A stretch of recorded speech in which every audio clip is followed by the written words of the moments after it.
Two more women have come forward to accuse Diddy Combs of sexual abuse 1 week after the music mogul settled a separate lawsuit with the singer Casey that contained allegations of rape and physical abuse. Both of the new suits were filed Thursday on the eve of the expiration of the Adult Survivors Act, a New York law permitting victims of sexual abuse a 1-year window to file civil action regardless of the statute of limitations.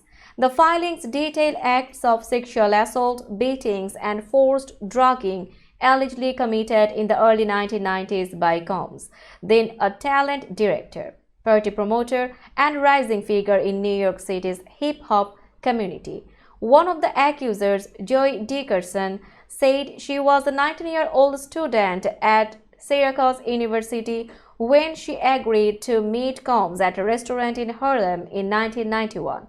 After their date, Combs intentionally drugged her, then brought her home and sexually assaulted her, according to the filing.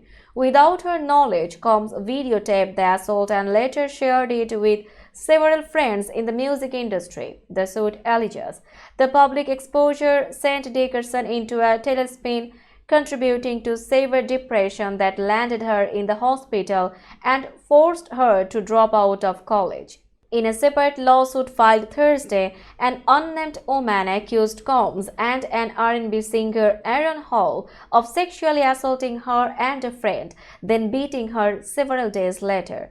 The woman, identified only as Jane Doe, said that she and her roommate returned to Hall's home with him and Combs after a music industry event in 1990 or 1991.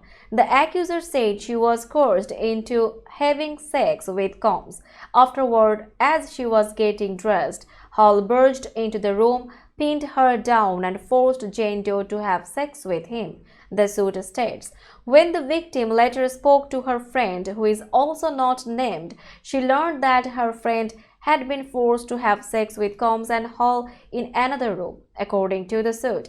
Upon information and belief, when Combs finished with Jane Doe, he and Hall switched and they commenced assaulting Jane Doe's friend, the suit states. A few days later, an irate Combs allegedly showed up at the home of the two women in an attempt to stop them from speaking out about the abuse.